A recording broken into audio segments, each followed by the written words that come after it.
छोड़ो दुनिया का रस, रब से यारी करो।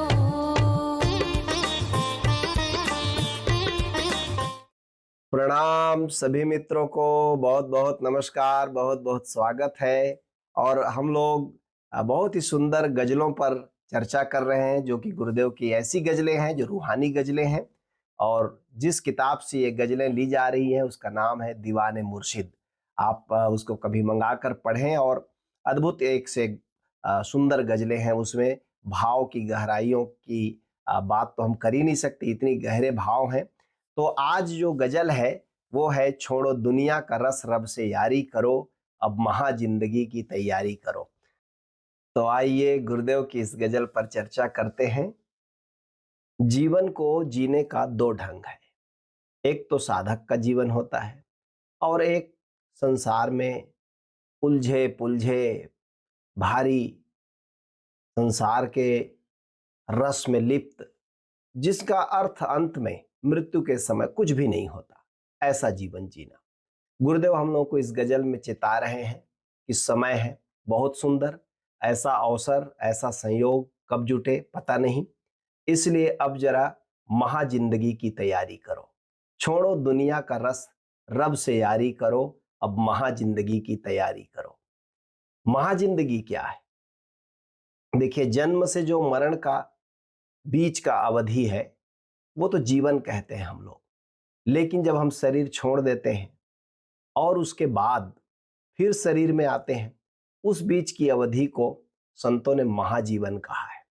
और महाजीवन से भी आगे परम जीवन है, जिसको इस छंद में गुरुदेव महाजिंदगी कह रहे हैं। परम जीवन, शाश्वत जीवन की तैयारी करो। और इसीलिए हम मनुष्य के शरीर में आए भी हैं, और कोई उद्देश्य नहीं है। बहुत लोग पूछते हैं कि जीवन में, शरीर में, यहाँ मनुष्य के रूप में आने का उद्देश्य क्या है? तो स्पष्ट गुरुदेव आनंद गीता में लिखते हैं कि प्रभु ने लिखे जो गीत मधुर हम आए थे वह गाने को। जो गीत हमारे जीवन में गाना है उसी के लिए हम इस संसार में आए थे। प्रभु ने लिखे जो गीत मधुर हम आए थे वह गाने को, बिन गाए ही यदि विदा हुए तो आतुर थे क्यों आने को। क्यों शरीर में आना चाहते थे हम? हमने वादा किया था, हम अपने से ही कमिट किए थे कि हम इस जिंदगी का सदुपयोग करेंगे और उस महाजीवन परम जीवन का अनुभव करके लौटेंगे, जिसको संतों ने, सदगुरुओं ने, महात्माओं ने परमात्मा कहा है। उस परम जीवन का साक्षात्कार करेंगे, उसको जानेंगे। कहते हैं गुरुदेव, छोड़ो अब व्यर्थ की बातों को, बेहोशी के दिन रातों को। बेहोशी में जो दिन बिताए जा रहे हैं वो स्वप्न की तरह है, उनका कोई बहुत अर्थ नहीं है।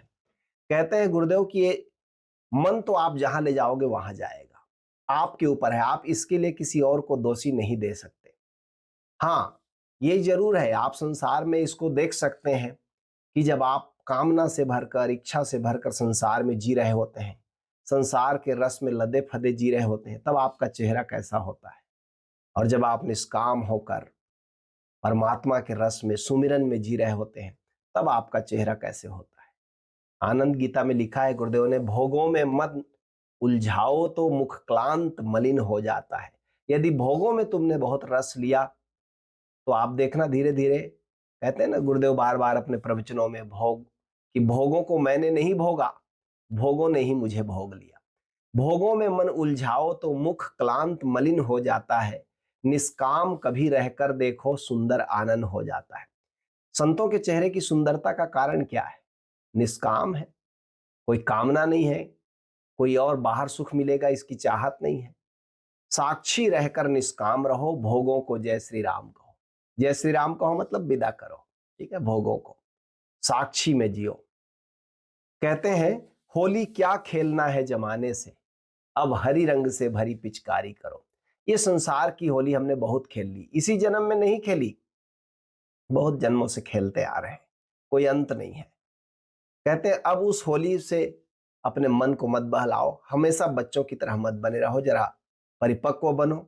अब हरी रंग से भरी पिचकारी करो। एक और रंग की दुनिया है, भीतर की दुनिया, एक और उत्सव की दुनिया है, भीतर की दुनिया। जब आप जीवन को उसके शिखर में, चेतना को, चैतन्य को उसके शिखर में जानते हो, तो वहां जो रंग है वो असली होली है। संतों ने उसी होली की बात की है। मिलन की होली। कहते हैं गुरुदेव, कुछ भोजन की, कुछ भोगों की, कुछ आयु की इच्छा करते, कुछ प्रेम मित्रता कीर्ति को, कुछ मुक्ति पाने को जीते। लोगों ने छोटे छोटे उद्देश्य बना लिए हैं। कोई तो इस संसार में अच्छा खाना मिल जाए इसी में मगन हो जाता है। लोग पुराने भोजन को भी याद कर करके मगन होते रहते हैं। वर्षों पहले एक घर में पार्टी हुआ था, खाने गए थे, अरे क्या बना था। पागल, वो भोजन कब का खाए कब का चला भी गया।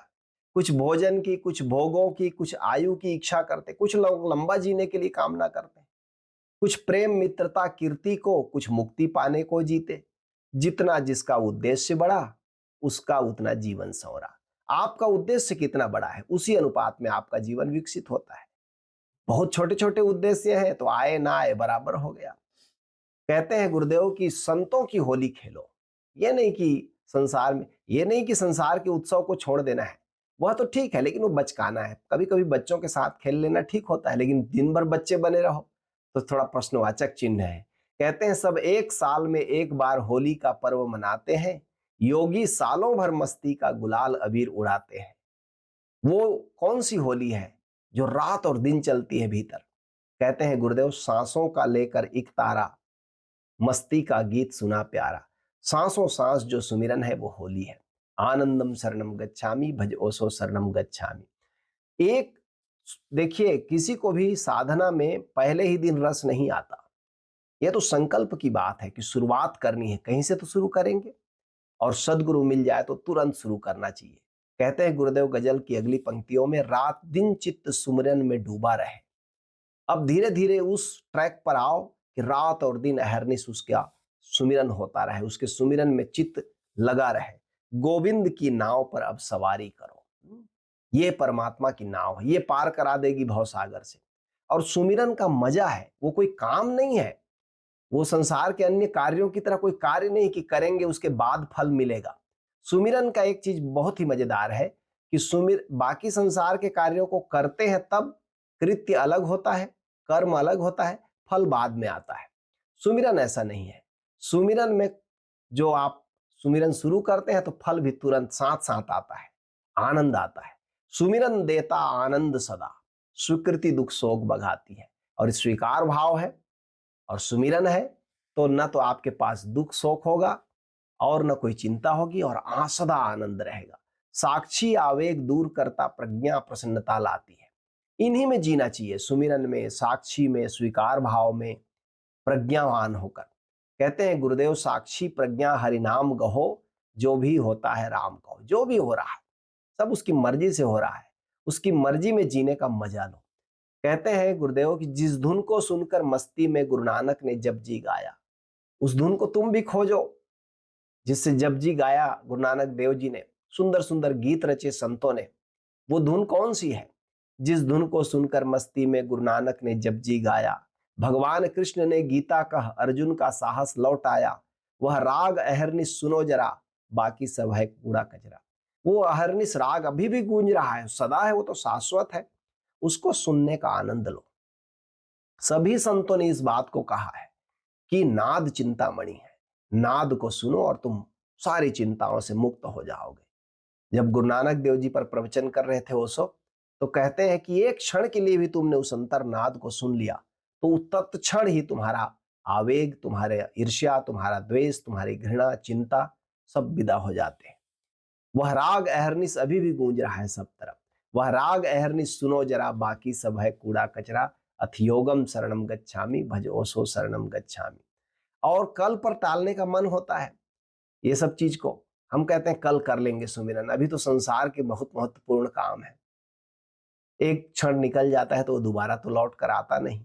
क्षण भर विसराना उचित नहीं, प्यारे का मधुमय मदिर नाम। इतना सुंदर नाम है, इतना नशीला है, इतना सुहावना है। क्षण भर विसराना उचित नहीं, प्यारे का मधुमय मदिर नाम। प्रतिपल आती है मृत्यु निकट, ढलती है जिंदगी सुबह शाम। रोज क्षण क्षण जिंदगी फिसल रही हाथ से, जैसे कोई मुट्ठी में रेत ले और रेत फिसलता चला जाए और मुट्ठी खाली हो जाए। ऐसे ही एक एक दिन करके देखिए ना, हम लोगों ने कितना जीवन जी लिया। कोई 50 साल का हो गया, कोई 60 का, कोई 70 का, 80 का। कभी पता चला कि इतना दिन कैसे बीत गया? एक एक दिन करके ही बीता है। जैसे आज सुबह से शाम हुई है, ऐसे ही हर दिन सुबह और शाम हुई है। और कब गुजर गया इतना लंबा अवधि पता नहीं। ऐसे ही बाकी बचा भी गुजर जाएगा। लेकिन यदि आपने साधना में, सुमिरन में चित्त को नहीं लगाया तो मृत्यु के समय बड़ा पछतावा होता है। इसलिए गुरुदेव कहते हैं अब अन्य नहीं कुछ बात करो, बस उसी एक की याद करो। अब कुछ दूसरी चीजों में समय मत गवाओ, उसका सुमिरन करो, खाते पीते चलते उठते बैठते। और उसने कितना दिया है हमें। कहते हैं गुरुदेव जब भी मुश्किल हुई साथ रब ने दिया, एक ओंकार की खेती बाड़ी करो। अरे खेती बाड़ी ही करनी है, बिजनेस ही करना है तो ओंकार की करो। हाँ, संत धर्मदास जी कहते हैं ना कि हम तो नाम के व्यापारी हैं, हमने तो सदा नाम का व्यापार किया है कि मांगना अगर कुछ हो तो मांगो सीधे ओंकारेश्वर से, क्या काम धेनु या कल्प वृक्ष हो सकते बेहतर ईश्वर से। मांगना ही हो तो परमात्मा से मांगो, और परमात्मा कोई व्यक्ति नहीं है, याद रखिएगा। परमात्मा है नाद ब्रह्म ओंकार, उसी से मांगो। वो कामधेनु और कल्प वृक्ष पुराणों में वर्णन है ना कि लोग कामधेनु से मांग रहे हैं, कल्प वृक्ष से मांग रहे हैं। अरे परमात्मा से बढ़कर होंगे क्या उसकी कृति। कहते हैं मांगना अगर कुछ हो तो मांगो सीधे ओंकारेश्वर से, क्या कामधेनु या कल्प वृक्ष हो सकते बेहतर ईश्वर से।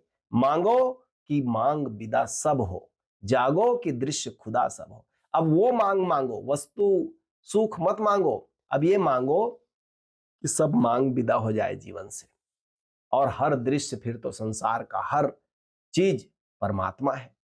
कहते हैं गुरुदेव कि सुन लो, परमात्मा कोई न तो हरि नाम भी कोई हिंदी अंग्रेजी में कहा जाने वाला शब्द नहीं है। हरि नाम न हिंदी अंग्रेजी है, भाषा का व्यापार नहीं, भौरे के गुंजन सा मीठा, सब भाषा का आधार वही। सभी भाषाएं जिससे निकली है उस धुन को सुनो। हरिनाम बिना निस्तार नहीं, सब शब्दों का है सार वही। हरिनामम शरणम गच्छामि भजोसो शरणम गच्छामि। वो जिसके खेल सब है, जहां से सब खेल पैदा होता है, उस मूल को सुनो। हम लोग खेल में उलझ जाते हैं, बाहर उलझ जाते हैं। कहते हैं नीड़ में ज्यादा उलझो नहीं मेरे मन। कहते हैं ये तो 4 दिन का घोंसला है, जैसे पक्षी वृक्ष में घोंसला बनाते हैं ना, 4 दिन रहते हैं, फिर हवा का झोंका आया, घोंसला उजड़ गया। नीड़ में ज्यादा उलझो नहीं मेरे मन, जब हो मौसम विदा खाली डारी करो। जब भी मौसम आए पतझड़ का तो डाली खाली कर दो, जगह खाली कर दो, चल पड़ो। मृत्यु को कोई भय युक्त चीज मत बनाओ, भयजनक घटना मत बनाओ। जीवन रोज बीत रहा है तो रोज मृत्यु नजदीक तो आ ही रही है। जब मृत्यु नजदीक आए उसके पहले उस वहां के लिए पाथेय कमा लो, कुछ रास्ते के लिए इकट्ठा कर लो। चुकता जाता है तेल और जलती जाती तन की बाती, रह जाती तब भी रात बहुत जिंदगी न खुद को पढ़ पाती। इसके पहले कि दीप बुझे खुद की किताब पढ़ ले पगले, स्वाध्यायम शरणम गच्छामि भज ओसो शरणम गच्छामि। कम है समय, तेल और बाती कितना है तुम्हारे जीवन के दिए में। कहते हैं चुकता जाता है तेल और जलती जाती तन की बाती, बहुत कम समय है। इस कम समय का उपयोग करो। समझदार कौन है, प्रज्ञावान कौन है, किसी सदगुरु के चरणों में बैठकर जो इस थोड़ा सा समय अवधि जीवन का मिला है, इसमें उसको जान ले जो परम जीवन है। फिर यहाँ भी जीने का मजा है, फिर वहां भी जीने का मजा है। फिर हम जानते हैं कि हमारा घर कौन है और हमको कहाँ जाना है। फिर यहाँ रहने का भी आनंद लेते हैं। फिर आप जैसे होटल में ठहरते हैं तो होटल में ठहरने का भी मजा लेते हैं। फिर जब घर आ जाते हैं तो घर तो अपना है ही। ऐसे ही, लेकिन ज्यादा लाग लपेट नहीं बनाना है, ज्यादा रिश्ते नाते को उलझाव भरा नहीं बना लेना है, जाल नहीं फैला लेना है। कहते हैं गुरुदेव संबंधों में बस उलझ उलझ तुम प्रभु को देते हो विसार, सुमिरन की पूंजी एक नहीं चलता रहता जीवन उधार। बिना पूंजी के कोई आदमी उधारी खा खा के जिए, ये हमारी हालत है परमात्मा की दृष्टि से, क्योंकि सुमिरन की पूंजी तो है नहीं, हमने उसको भुला दिया। अब सब प्रपंच जग का छोड़ो, कुछ भीतर से नाता जोड़ो। भीतर से नाता जोड़कर आप जिएंगे तो बाहर जी रहे स्वप्न की तरह, कोई गंभीरता नहीं है। कोई ऐसा नहीं कि धार्मिक व्यक्ति आत्महत्या कर लेता है, नहीं, जीता है इसी संसार में, लेकिन कमलवत, अलिप्त, किसी चीज से लिप्त नहीं होता। कहते हैं गुरुदेव, गजल की आखिरी पंक्ति बहुत ही सुंदर है। कामिल मुर्शिद ने मुझसे कहा कान में, उम्र गोविंद के नाम सारी करो। मेरे मुर्शिद ने मुझे, मेरे गुरु ने यही उपदेश दिया कि ये इस उम्र को, एक जीवन जो तुम्हें मिला है, अब तुम में समझ जगी है तो इसको परमात्मा को समर्पित करो। बहुत सारे जीवन तुमने जिए होंगे और उद्देश्यों को लेकर, लेकिन यदि तुम प्रज्ञावान हो तो इस एक जीवन को नियोजित करो, इन्वेस्ट करो और पाओगे कि यही सार्थक हुआ। है जगत एक आकार, ओसो ओसो की देशना से ही गुरुदेव जागे और गुरुदेव की देशना से हम सब जाग रहे हैं। है जगत एक आकार, जहां ओशो बुद्धों के बुद्ध हुए, लाखों लोगों को ज्ञान दिया, कुछ उन जैसे ही बुद्ध हुए। लेकिन जग है एक निराकार, जिसमें ओशो अनहद पार। यदि ठीक ठीक ओशो को खोजना हो, ठीक ठीक मुर्शिद को खोजना हो, तो ओंकार में खोजो, उसमें डूबो। वही असली सदगुरु है, नाद ही असली सदगुरु है।